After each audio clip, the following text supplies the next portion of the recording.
জামাই ষষ্ঠীর মিনি ব্লগে স্বাগত। জামাই ষষ্ঠীতে কি করি আর জামাই ষষ্ঠীতে কি কি নিয়ম থাকে চলো দেখে নেওয়া যাক। প্রথমে মা পাখা আম ও দূর্বা নিয়ে 12 মাসের ষাট বসায়। এখানে পুজোর জন্য ডালা সাজানো হচ্ছে।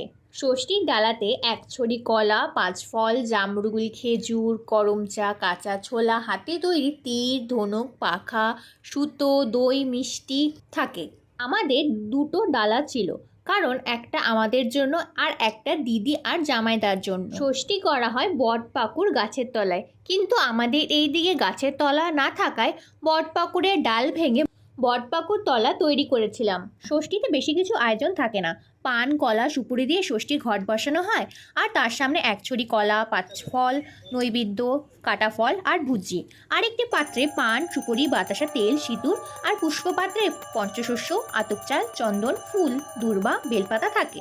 এদিকে আরতি শুরু হয়ে গিয়েছিল। মা কাকিমুনিরা উলুধ্বনি, কাসর, শঙ্খ বাজাচ্ছে। অঞ্জলি দিয়ে পুজো শেষ হলে হাতে আতপ চাল ও দূর্বা নিয়ে ব্রতকথা শুনছিলাম। বাড়ির ছোট বউ সব খেয়ে একটি বিড়ালের ওপর দোষ চাপাতো, তাই জন্য এরপর যখন তার বাচ্চা হলো, বিড়ালটা তার বাচ্চাগুলোকে চুরি করে নিয়ে যেত।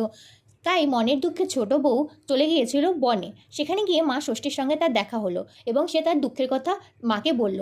মা ষষ্ঠী বলল, তুই কেন সবসময় বিড়ালের ওপর দোষ দিতিস? সেই তোর সব বাচ্চাকে চুরি করে নিয়ে গেছে। এক ভাঁড় দই বিড়ালের গায়ে ঢেলে জিভ দিয়ে চেটে চেটে দইগুলোকে আবার ভাঁড়ে করে তুলে রাখ, তাহলেই তুই তোর বাচ্চাকে ফিরে পাবি। ছোট বউ মা ষষ্ঠীর কথা মতন তাই করল এবং সে তার বাচ্চাদের ফিরে পেল। এরপর তার মেয়ের বিয়ে হলে তার জামাই বাড়িতে এলে তাকেও আদর যত্ন করত। এইভাবেই এই ষষ্ঠীর নাম অরণ্য ষষ্ঠী বা জামাই ষষ্ঠী হয়েছে। এরপর আমাদের ষাট বসাতে হয়। মা সবার পাখায় সমস্ত ফল ও দই দিয়েছিল। এরপর কোল আঁচল পেতে আমটাকে বের করে 12 মাসের নাম নিয়ে ষাট বসায়। তখন সন্তানকে মায়ের আঁচল ধরে থাকতে হয়।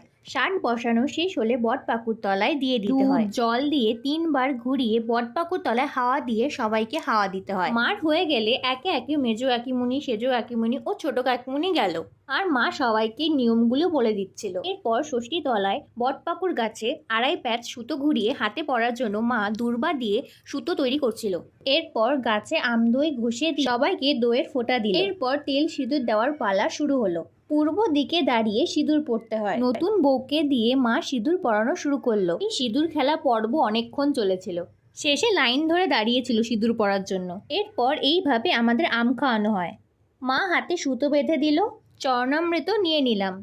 এদিকে নতুন জামাইকে পাখার হাওয়া ও ষাট দেওয়া হচ্ছিল। জামাইদাকেও অনলাইনে ষষ্ঠীর হাওয়া ও ষাট দেওয়া হয়েছিল। এরপর প্রসাদ খেলাম। এইভাবে জামাই ষষ্ঠীর দিন সকালে ষষ্ঠীর পুজো শেষ হলো। আমাদের কেমন কাটলো জানিও। বাই।